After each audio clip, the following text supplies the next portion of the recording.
na la sauce sakasaka nanga on a l'envie. Donc voilà, là il est cuit. C'est un sac bien riche, des carottes, du poisson fumé aussi. Il y a du poisson fumé que j'ai mis à l'intérieur.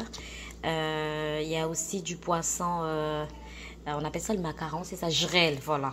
Jrel aussi nakati nakati. Donc la carotte et mais la monsieur c'est panzani parce que c'était ça l'objectif et ça la minen était. Donc voilà, ça c'est le poisson fumé. Je pense, hein, ça c'est le poisson fumé, je pense. Donc ça kananga et belisco tobandi ko servir bon rotulia. Donc bon appétit, voilà. Donc voilà mon sac. Un sac bien riche, n'a pas l'huile belleté comme vous l'avez l'huile, ça la moi maïs, ça la moi l'huile. Donc voilà. Bonjour à tous, bienvenue sur notre chaîne Sarah Moussondi. Comme je vous ai dit ici, on informe les gens et c'est dans tous les domaines. Alors, avant de commencer, je vais vous demander de vous abonner, de liker, de partager. Pour ceux qui sont nouveaux, nouvelles, soyez les bienvenus sur notre chaîne. Donc aujourd'hui, nous allons assaisonner notre poisson et par la suite, je vais vous montrer comment notre poisson sera bien braisé. Donc, il s'agit là de 2 tilapia, des gros poissons quand même, que j'ai ici. Donc comme vous le voyez, j'ai d'abord nettoyé mes poissons, j'ai enlevé toute la saleté dedans. Et pour le tilapia, il y a souvent 2 poches. Donc, il faut vraiment nettoyer la première et la deuxième poche avant de pouvoir le faire nettoyer correctement vos mains parce que vous allez vraiment utiliser vos mains pour assaisonner votre poisson. Donc, là, mon poisson avait déjà été nettoyé. J'ai également coupé les surplus de queue et tout ça. Et là maintenant j'ai après avoir enlevé les saletés, j'ai nettoyé mon poisson avec de l'eau tiède et également avec du vinaigre. Je mets toujours du vinaigre vraiment pour nettoyer en profondeur et je rince. Après avoir fait ça, je laisse un moment pour que l'eau puisse vraiment totalement quitter mon poisson, qu'il n'y ait pas de l'eau. Sinon, quand je vais assaisonner, en bas, vous allez voir qu'il y aura beaucoup d'eau. Et par la suite, je le mets dans le bol, dans un bol, tel que vous voyez là. Avec, là, je viens de mettre un demi-citron que j'ai vraiment pressé dessus pour pouvoir permettre aux assaisonnements de bien rentrer. Donc, après avoir mis mon demi-citron, je vais mettre le sel. Donc pour le sel, puisque là je vais utiliser une main, donc je vais vraiment essayer de me débrouiller parce que l'autre main j'utilise vraiment pour filmer. Du coup je vais mettre du sel et je vais vous montrer les assaisonnements dont j'aurai besoin. Donc quand vous essayez vraiment d'assaisonner les gros poissons, il faut faire très attention. Il faut vraiment veiller parce que c'est difficile que l'assaisonnement rentre correctement dans les gros poissons. Donc prenez vraiment le temps de pouvoir écarter et tout, ou vraiment faire des entailles assez profondes pour que les assaisonnements pénètrent bien dans votre poisson.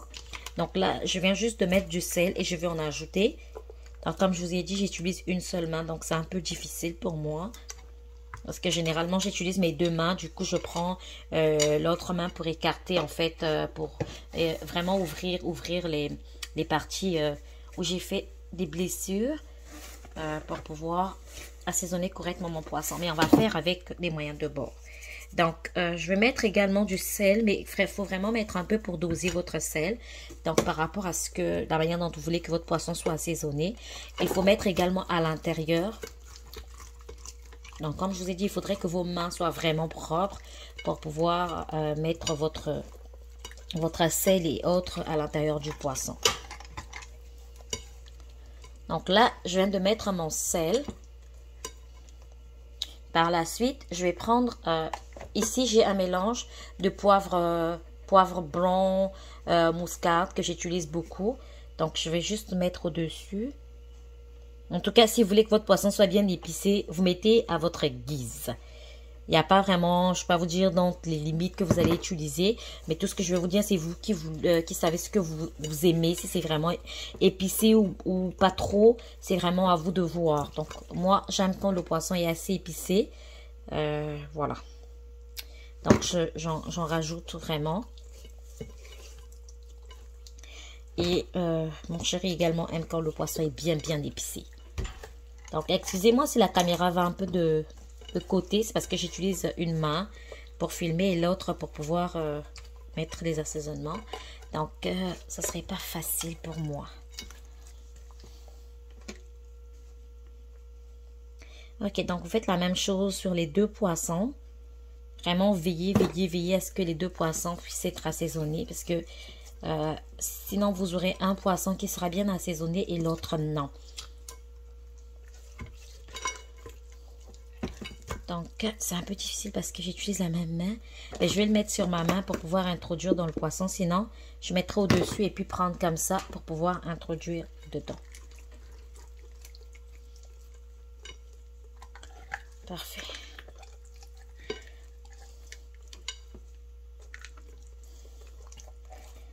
Je m'arrange à ce que ça soit vraiment à l'intérieur aussi. Donc, il y a des saveurs. Donc, par la suite, je vais mettre du poivre noir aussi. On va les voir.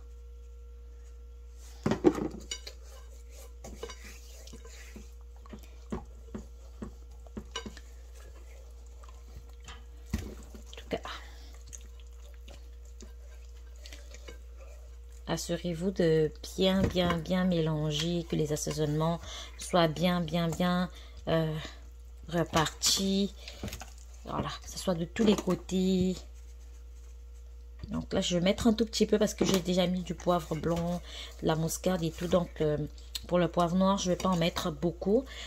Tantôt, je vais aussi ajouter, je ne l'ai pas pris, mais je vais l'ajouter, c'est du gingembre, j'aime bien mettre. Donc ça, c'est l'épice du chef. Pour ceux qui connaissent, je pense que c'est haïtien. J'ai découvert et j'ai beaucoup aimé aussi. C'est pas mauvais. Vous pouvez l'utiliser en tout cas en cuisine. Donc, je le mets aussi dans mon poisson.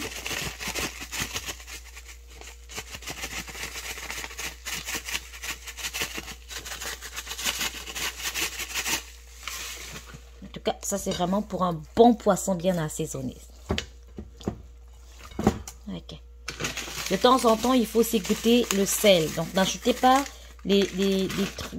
n'ajoutez pas, par exemple, du cube et tout si vous sentez déjà que votre poisson est salé. Sinon, ça sera trop salé. Donc, là, je vois que mon poisson est déjà salé. Normalement, je voudrais mettre aussi du cube jumbo, mais puisqu'il est déjà salé, je ne veux pas ajouter du cube. Donc, je vais le laisser comme ça.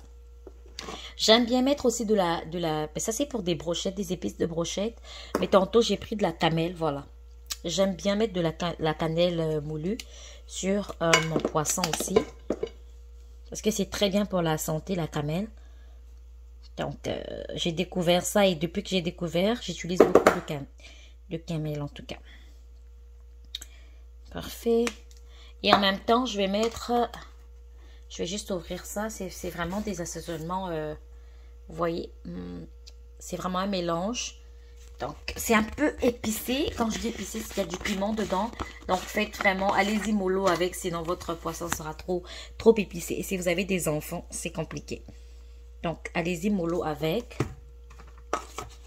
Ok, par la suite, j'aime bien mettre ça parce que c'est aussi un mélange. Vous voyez, c'est un mélange d'assaisonnement. Il y a de la tomate et tout. Ça donne aussi un autre goût à la nourriture. Donc, j'aime bien mettre. Je vais mettre un peu partout. Vous voyez que c'est presque fini. C'est ce que j'utilise beaucoup. Mes assaisonnements. En tout cas, j'aime beaucoup préparer. J'aime beaucoup faire des plats et tout. Donc, j'utilise beaucoup d'assaisonnement.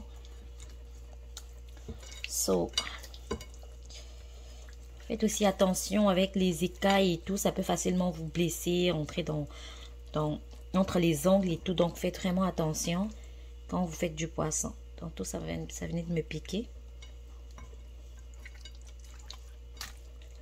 Ça demande beaucoup de prudence. Ok.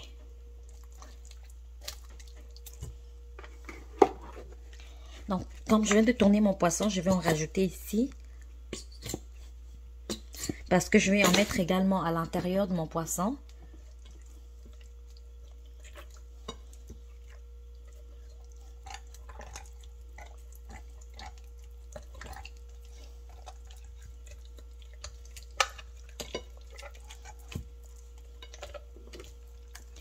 Donc, assurez-vous vraiment que les assaisonnements rentrent dans votre poisson. que ça ne soit pas seulement à l'extérieur. Et puis, vous voyez, certains poissons, quand vous le mangez, à l'extérieur, il y a du goût, mais à l'intérieur, il n'y a vraiment pas de goût. Et c'est pas agréable, en fait. C'est pas bon du tout. La personne, ça coupe l'appétit, en fait. Donc, le même goût qu'on ressent à l'extérieur, il va falloir qu'on puisse ressentir ce goût-là aussi à l'intérieur de votre poisson. Donc là, je vais prendre un mélange de... Oups! Un mélange d'échalotes, autrement appelé ciboule, mélangé avec de l'ail que j'avais déjà écrasé. Donc, c'est un mélange. Avant de le mettre, je vais ouvrir ma moutarde. Donc, ma moutarde. Je vais utiliser. Je vais prendre juste une cuillère.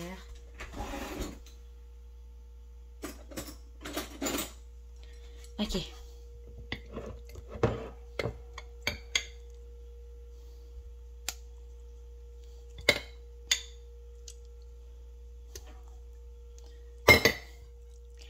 Là, je vais mélanger le tout avec ma moutarde pour que ça puisse rentrer en même temps dans le poisson.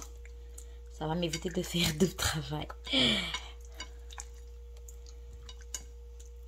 Donc moi, j'aime beaucoup quand le poisson est bien assaisonné. Vous savez, le secret d'un bon poisson, ce sont les assaisonnements. Quand le poisson est bien assaisonné, ça donne vraiment le goût. Vous savez, certaines personnes n'aiment pas manger le poisson parce qu'ils disent qu'il y a un arrière-goût dans le poisson et tout. C'est surtout les gros poissons, il faut faire très attention.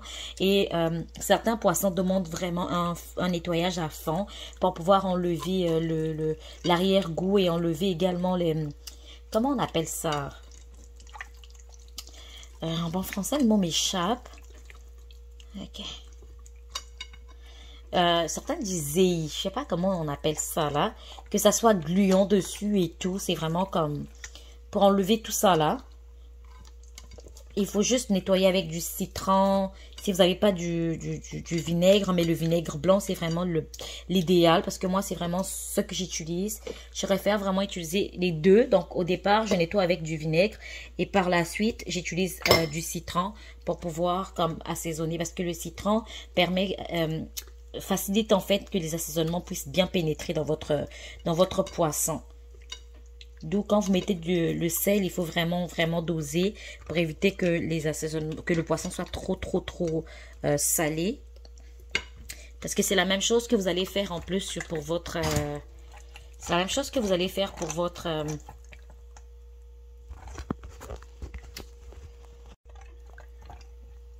donc c'est la même chose que vous allez faire pour votre...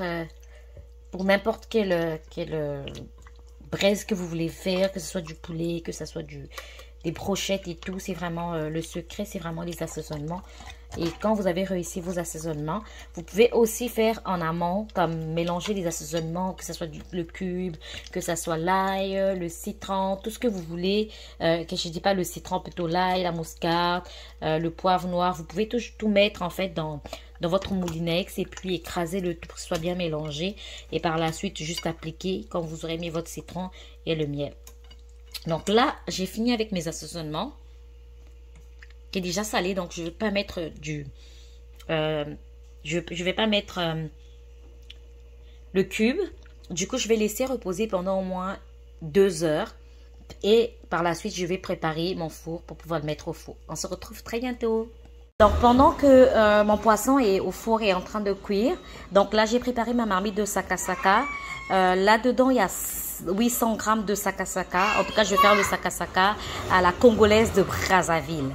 Donc, 800 grammes de sakasaka. Vous allez voir, j'ai mis de l'aubergine. J'ai mis du chou. Donc, il y a du chou, il y a des carottes, il y a des ciboules, autrement appelées échalotes. Il y a du concombre, il y a des courgettes. J'ai aussi mis du poivre vert, de l'oignon et un peu de persil.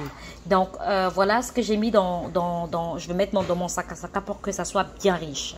Donc, avant de pouvoir lancer mon feu, je vais faire le poisson que je vais mettre dans mon sakasaka. Donc, on se retrouve tout à l'heure. Je vais nettoyer mon poisson et je vais vous montrer. Ici, j'ai des macarons, on les appelle comme ça, ou encore piodi ou jrel.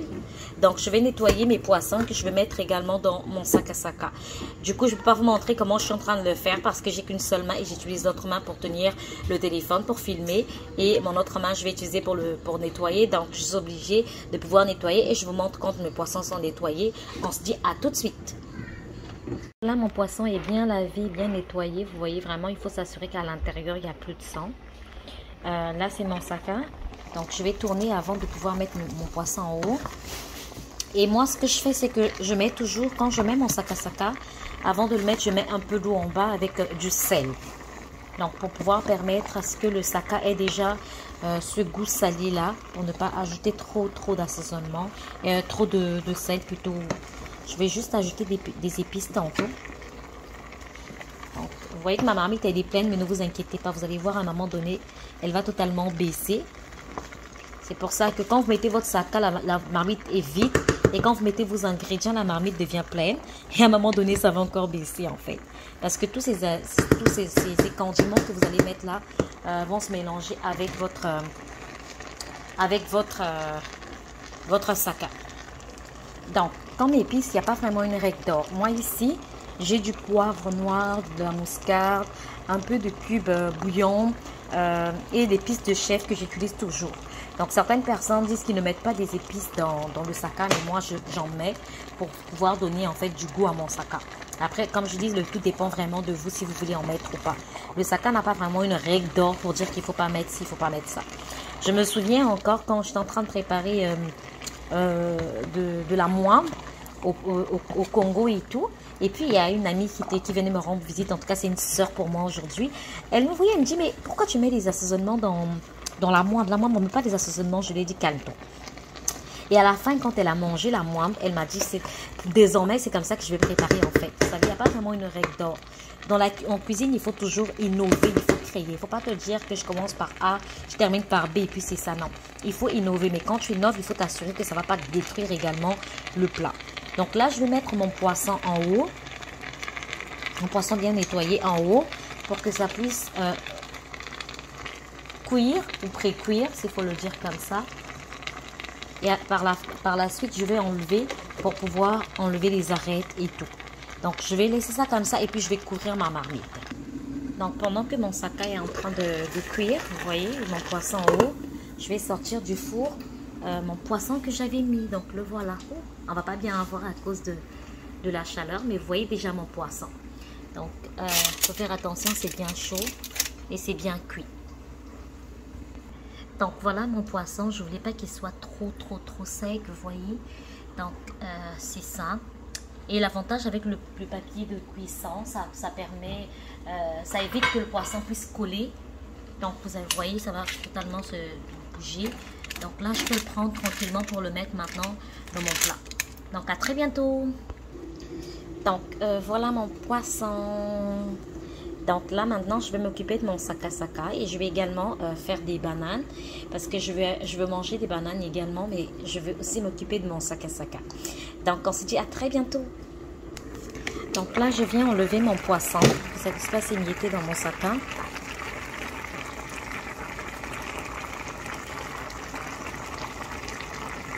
Je viens enlever mon poisson.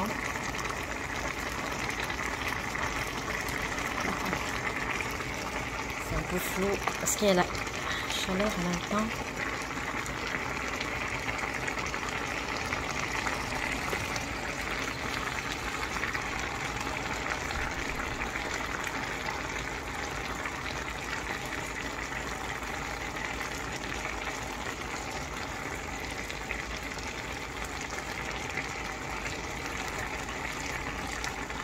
Vous voyez que le poisson est déjà en train de s'émietter, donc il ne faut pas le laisser longtemps, sinon ça va vraiment s'émietter dans votre sac. Il y aura des arêtes un peu partout. Donc pour éviter ça, il faut déjà l'enlever.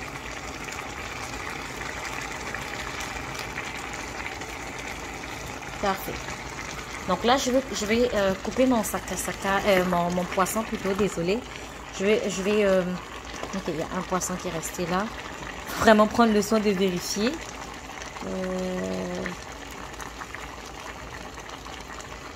Il y a l'arête que je vais enlever. Parfait. Donc, prenez vraiment le temps de vérifier que vous avez enlevé tous les morceaux de poisson. Parce qu'il peut arriver que ça se cache un peu dans le saka. Ok, là, je pense que c'est bon. Donc, comme vous voyez, tout est déjà en train de se mélanger avec mon saka. Et c'est en train de cuire. Ne mettez pas beaucoup d'eau au départ, sinon votre saka risque d'être vraiment, je sais pas comment vous dire, il y aura trop d'eau à la fin. Ça ne pourrait pas bien cuire. Donc, il faut laisser vraiment le saka cuire avec son eau. Quand vous sentez que l'eau il n'y a plus d'eau, vous pouvez en ajouter, mais au début, laissez vraiment que ça puisse cuire avec son eau. Si votre saka n'a pas beaucoup d'eau, vous pouvez en ajouter, mais vraiment en petite quantité. Donc, moi, c'est ce que je vais faire. Je vais laisser cuire. En attendant, je vais m'occuper de mes poissons. Enlever les arêtes et les découper. Quoi? Donc, voilà, là, je vais mettre mon poisson. Donc, comme vous le voyez, j'ai un peu d'eau à côté que je vais mettre aussi. Mais mon saka est en train de cuire. Et il faut vraiment que le saka puisse cuire, vraiment que ça devienne très mou. Donc là, j'ai ajouté un peu d'eau parce que je veux vraiment que ça puisse bouillir. J'aime quand le saka est bien cuit, que c'est bien mou. Vous allez m'excuser, il y a le bruit des enfants également. Donc, vous voyez que les choux et tout ça commence à se mélanger. Les carottes également vont bien cuire. Vous allez voir que tout ça, ça va disparaître. Vous allez plus voir les choux, les carottes et tout ce qu'on a mis. Donc, le temps que c'est en train de cuire également, je vais ajouter de l'eau et je vais laisser bouillir. Donc, moi, j'ajoute de l'eau pour laisser vraiment que ça puisse bouillir autant que possible et que ça devienne très mou parce que j'aime quand le saka est bien mou. Donc, au départ, j'ai laissé vraiment son eau, que ça puisse bouillir avec son eau. Et là, maintenant, je viens d'ajouter de l'eau pour que ça puisse bouillir. Donc, je laisse que ça puisse bouillir. À un moment donné, je vais mettre mon poisson. Mais je voulais aussi vous dire que si vous avez du poisson fumé, je ne sais pas trop comment on appelle ça. Malheureusement, moi, je ne connais pas vraiment les poissons, mais il y a vraiment un poisson qui est très bien, que je mets souvent. Vous devez d'abord faire bouillir votre poisson, que ça devienne vraiment mou et vous allez l'ajouter avec votre poisson. Vraiment, ça donne un bon goût à votre saka et ça rend votre saka riche. Donc, ça ne serait pas un saka vraiment que les gens ont besoin d'ajouter quelque chose pour manger. Ça sera vraiment un bon saka bien riche. Donc, je vais laisser bouillir le temps que je suis en train de frire mes bananes. On se dit à très bientôt. Donc, pendant que mon saka est en train de bouillir, je vais faire mes bananes. Je vais les frire. Donc, j'attends que mon huile puisse chauffer complètement pour pouvoir frire mes bananes. Donc, maintenant, je vais frire mes bananes.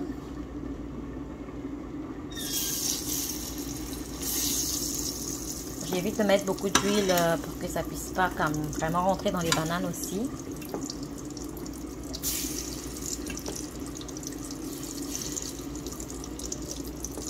Donc je fais pas beaucoup de bananes parce que je suis la seule ici à manger les bananes. En réalité, mes enfants, ils n'aiment pas trop ça. Ils aiment les bananes dessert et non les bananes plantain. Mon mari également, il préfère le manioc, le foufou ou le riz. Et ils sont pas trop bananes, donc voilà. Je fais une portion pour moi seulement. Juste pour rire, en tout cas. Donc voilà. Je vais tourner ça en attendant. Les bananes sont très molles.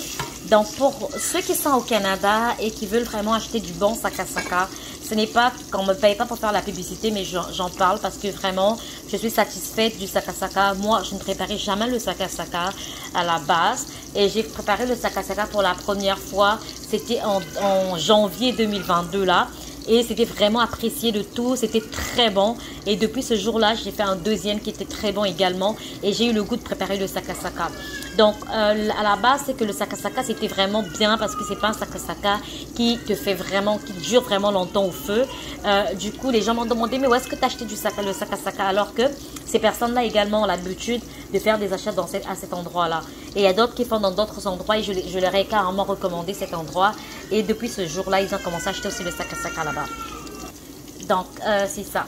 Pour les bananes, pour le saka, c'est vraiment le marché Gloria. J'ai pas vraiment l'adresse, mais vous pouvez juste chercher sur Google le marché Gloria. Et c'est sur Beaubien, je pense Beaubien Est. Et pour les bananes, c'est vraiment des bananes très molles, bien sucrées. Elles sont très belles et très bonnes. Et ça, j'achète chez marché Bochinda. Voilà, marché Bochinda.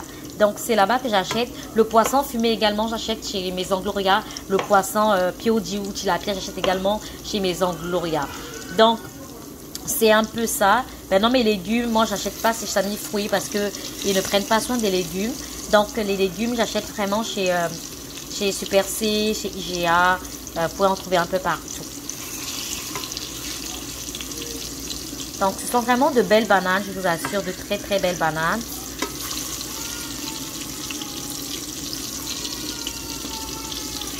Parfait. Donc là, je vais repartir du côté de mon saka qui est en train de bouillir. Je vais mettre mon poisson dedans. Je ne l'ai pas encore ajouté parce que je voulais laisser bouillir un moment. Donc je vais ajouter mon poisson. Et je vais mélanger le tout. Vous voyez, un peu de poisson, fumé en haut. Donc je vais vraiment mélanger le tout pour laisser bouillir afin que le poisson puisse prendre également le goût de mon saka. Donc des épices que j'ai mis dans mon saka. Je vais mélanger le tout et je vais laisser bouillir. En tout cas, vous allez m'excuser pour le bruit. Il y a mon fils qui est en train de faire le bébé ce soir. Je ne sais quoi, mais bon. Donc voilà, je vais laisser bouillir le tout. Je vais faire cuire mes bananes. Et je vous dis à très bientôt. Là, je viens vérifier mon saka. Vous voyez? En tout cas, je sens que mes condiments sont en train de disparaître toujours. Je vais le tourner, je vais le laisser bouillir. Laissez bouillir au maximum que vous pouvez, en tout cas pour avoir un saka bien cuit. Et également que tous les condiments puissent totalement disparaître. Donc là, si je prends cette carotte là, je vais essayer de l'écraser pour voir. Ok. Je vois qu'elle est en train de devenir molle, donc je vais encore laisser bouillir.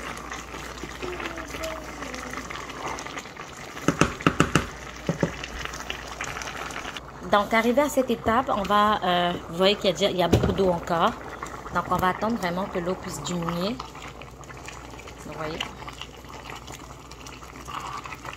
Afin que tous les assaisonnements puissent vraiment disparaître. C'est déjà beaucoup mou, vous voyez. Donc là, c'est déjà bon.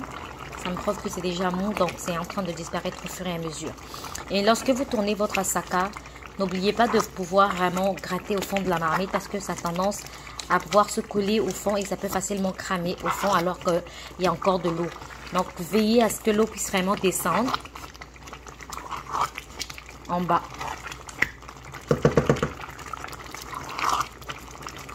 Donc là, je vais laisser, et puis vous voyez les carottes, déjà je vais essayer d'appuyer. Vous allez voir comment ça va s'écraser. Donc vous voyez, ça prouve que c'est déjà bien mou et que mon saké est en train de bien cuire. Donc je vais laisser comme ça encore, que ça puisse bouillir encore, que l'eau puisse diminuer. Par la suite, je vais mettre mon huile et vous allez voir quand on va mettre l'huile de palme.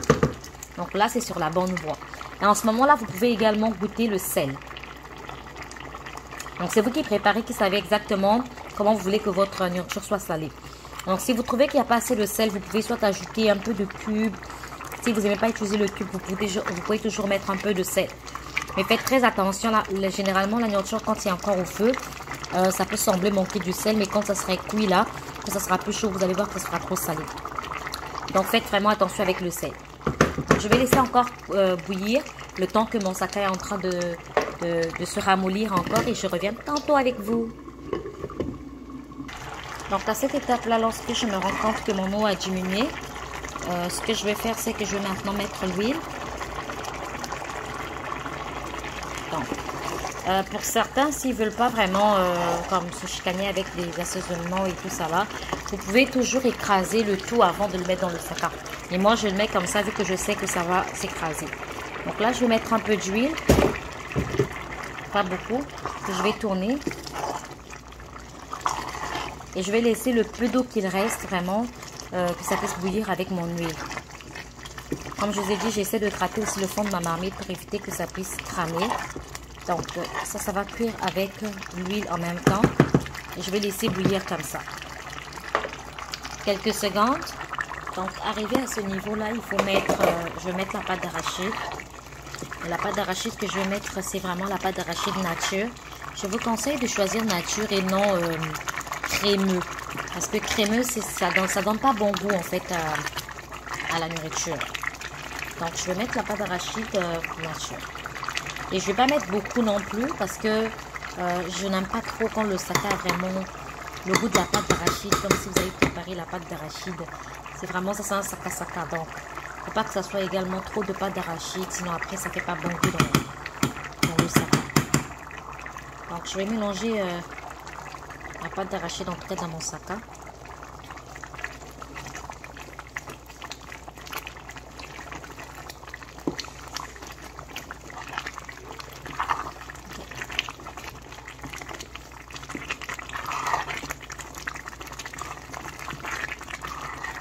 À la base, c'est un saka qu'on est en train de préparer, non 3 pièces. Pour ceux qui sont au Congo-Brazzaville, ils savent de quoi je parle. Donc, de la pâte d'arachide avec la viande, je sais pas, avec le poulet ou tout ça. Donc, l'idéal, c'est vraiment de mettre le moins de pâte d'arachide possible, que ça puisse pas trop se ressentir. Donc là, je vais laisser la pâte d'arachide cuire avec mon saka. En attendant, je vais préparer, le temps que c'est en train de cuire, je vais préparer mon huile de palme à côté. Donc, on se dit à très bientôt. Vous voyez, je laisse que la pâte d'arachide puisse vraiment se mélanger avec mon saka. Donc, je vais fermer et je vais préparer mon huile de palme. Donc, vous voyez, là, je suis en train de tourner mon saka. Comme vous pouvez le voir, déjà là, l'eau est presque terminée. Et en bas, c'est en train de se coller. Donc il faut vraiment comme tourner pour éviter que ça puisse se coller, que l'eau puisse totalement diminuer ou disparaître. Et là je vais préparer mon huile de palme. Donc si vous ne voulez pas mettre l'huile de palme, vous pouvez toujours mettre de l'huile comme moi j'ai fait au départ. Et moi je mets les deux parce que l'huile de palme ça vient vraiment cuire le saka à la perfection, quoi. Je sais pas si vous voyez. Donc voilà. Mon saka est bien mou, il est bien doux, il est bien tendre. J'ai les saveurs que je veux, j'ai le sel est parfait. Donc là maintenant je vais préparer mon huile de palme. Donc là dans une poêle, je vais juste chauffer mon huile de palme. Vous chauffez votre huile de palme, assurez-vous de vraiment allumer votre... je vais le chauffer en deux... je vais le faire en deux phases parce que je ne vais pas mettre trop. Donc, je vais m'assurer que la quantité que je suis en train de chauffer n'est pas suffisante. Si elle n'est pas suffisante, je vais ajouter une autre. Mais je ne veux pas en mettre en plus trop. Que ça dépasse en fait. Il peut y avoir trop d'huile de palme également dans mon saka.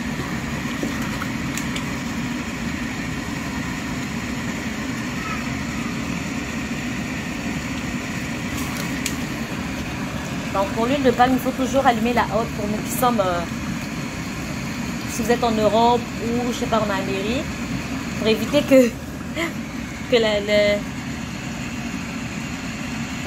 mon Dieu, juste là. Pour éviter que ça puisse déclencher l'alarme incendie ou l'alarme fumée, on peut appeler ça.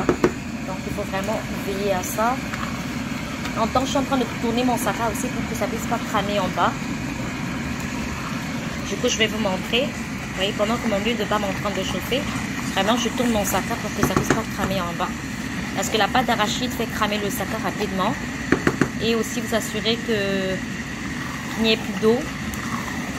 Donc moi, là, c'est parfait. Je vais juste mettre mon huile de palme. Tantôt, mon saka est bien tendre comme je l'aime. Et puis, il n'y a pas trop de pâte d'arachide comme j'aime.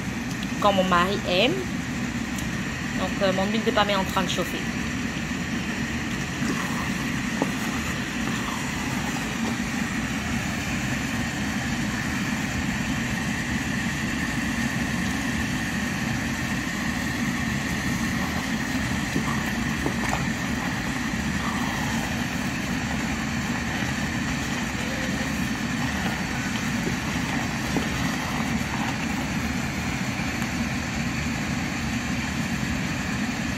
Donc mon huile de palme est en train de chauffer, vous voyez déjà. Là c'est parfait.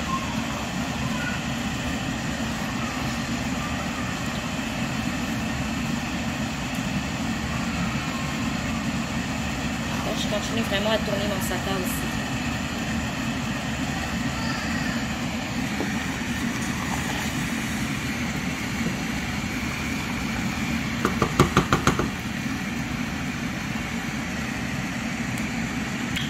C'est parfait. Donc là, c'est déjà bon appétit. Aïe. Avec du bon poisson, mon Dieu. En tout cas, le goût est. Waouh. Ça, c'est comme j'aime.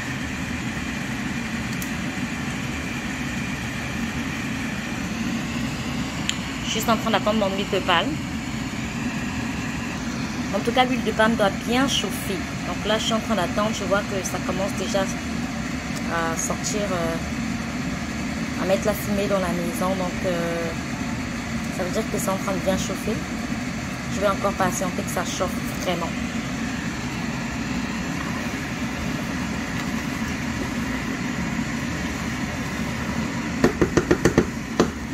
Là, mon saka, il est là. Il est vraiment en train de cuire encore un peu le temps que l'huile de palme est en train de chauffer.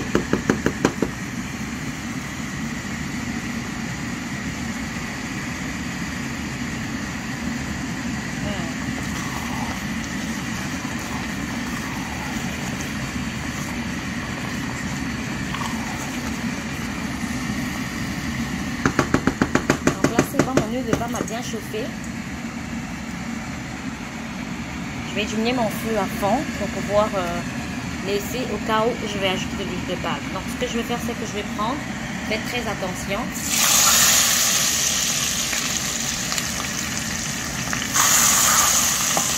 Je vais d'abord m'arrêter là, je vais tourner ce que j'ai déjà utilisé.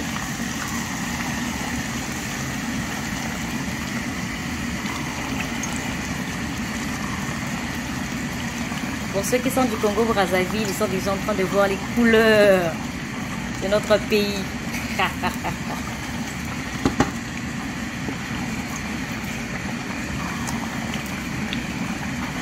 Donc, là, normalement, c'est déjà bon, mais je vais mettre le peu qui reste, parce qu'il reste juste un peu. Donc, je ne vais pas remettre ça dans la bouteille. Je vais en rajouter et je vais enlever ma poêle du feu. Sinon, ça va mettre beaucoup de fumée dans la maison. Parfait. Donc après avoir mis l'huile de palme, vous n'allez pas éteindre votre feu. Vous allez laisser encore cuire, que cela puisse se mélanger avec votre saka au moins une vingtaine, trentaine de minutes. Ou vraiment c'est par rapport à vous, vous êtes en train de vérifier la cuisson. Donc moi là je vois déjà que j'ai pas besoin d'ajouter de l'huile de palme. Donc c'est bon. Je ne veux pas que ce soit trop non plus. Donc c'est correct. Là je vais laisser comme ça. Et je vais couvrir et laisser cuire. Donc je vous dis à très bientôt pour, vous voyez, saka. Aïe, aïe, aïe, aïe, aïe, aïe, la l'os. Maman, le goût de ça. Donc je vais laisser cuire et on se dit à très bientôt. Donc là, mon saka est cuit. Il est prêt à être servi. Je vous souhaite bon appétit, au bon souper. Oh, la fumée est en train d'empêcher qu'on puisse voir mon saka. Voilà. Donc ça, c'est un bon saka à la congolaise de Brazzaville. Donc, comme je vous ai montré, voilà mon saka. Donc, il est bien cuit, il est bien beau. Vous voyez, donc c'est encore bien chaud. Donc, saka à la congolaise de Brazzaville. Ça, c'est le poisson au four qu'on va manger avec du saka. J'ai fait également l'accompagnement banane, du riz blanc. Et vous allez voir que le riz vraiment doit se détacher. Hein? C'est pas le riz qui se colle, genre il y a de l'eau, non. Il faut vraiment que ça soit bien, que les grains puissent se détacher. Et là, il y a du bon manioc. Le manioc qu'on a acheté ici au Canada. Donc, moi, je vous souhaite en tout cas un bon appétit. Et j'espère que vous aurez la possibilité de tout reproduire, que ça ne serait pas compliqué pour vous. Donc, comme j'ai dit, le poisson, vraiment, pour qu'il soit bien assaisonné, il faut le mariner en tout cas au moins 1 à 2 heures avant. Moi, c'est vraiment quand je sais que je vais travailler, je le fais le matin, j'assaisonne mon poisson, je le laisse vraiment prendre le temps de bien se reposer dans mes assaisonnements jusqu'à l'heure de la fin de mon travail, donc de mon shift. Et là, je mets maintenant de l'huile et je le mets au four. Comme je vous ai dit, la bonne technique, si vous voulez pas que votre poisson puisse coller, et à utiliser vraiment ce papier de cuisson, c'est vraiment très pratique. Donc pour le sakasaka, vraiment, comme je vous ai au départ, vous avez vu qu'il y avait beaucoup de légumes et tout. Parfois vous inquiétez et tout. Si vous avez bien coupé vos légumes et que vous les avez mis, ne vous inquiétez pas, les légumes vont vraiment se mélanger avec votre sakasaka. Et la pâte d'arachide, n'en mettez pas beaucoup comme je vous ai dit. Ça dépend vraiment des quantités et de chacun. Si vous voulez vraiment sentir la pâte d'arachide, mettez-en beaucoup. Mais si vous ne voulez pas sentir la pâte d'arachide, ne mettez pas beaucoup de pâte d'arachide. Donc le résultat est simplement waouh, et là c'est juste à voir. Maintenant goûtez pour sentir, il y a vraiment un goût tellement merveilleux que je ne saurais vous dire. Donc dans mon sac, j'ai mis du chou, des carottes, du concombre, des courgettes, de l'oignon, des ciboules qu'on appelle les chalotes. J'ai mis un peu de persil, j'ai mis de l'oignon, je vous l'ai déjà dit. J'ai mis également l'aubergine, donc pour que ça puisse vraiment donner du goût à mon sakasaka. Et j'ai utilisé un peu de poisson fumé qui me restait dans mon réfrigérateur et également du poisson girelle qu'on a souvent l'habitude d'utiliser en Afrique. Du poisson girelle, et par la suite, comme je vous ai dit, j'ai vraiment laissé cuire. J'ai utilisé un peu d'huile et de l'huile de palme. Donc si vous voulez pas utiliser l'huile de palme, vous pouvez juste utiliser de l'huile normale que vous voulez. L'huile, ben moi j'aime pas trop mettre l'huile d'olive dans le saka parce que c'est un arrière-goût. Donc vous pouvez juste utiliser les huiles qu'on vend vraiment dans les grands magasins et tout ça, ou dans les supermarchés, ou que vous achetez au marché. Donc j'espère que vous allez reproduire cela et que vous allez aimer. Pour le sel, vous mettez vraiment à votre guise. Si vous voulez mettre du cube, mettez-en, mais ne mettez pas beaucoup surtout. Faites très attention. Moi, je vous souhaite un bon appétit et à très bientôt pour une autre vidéo. Bisous!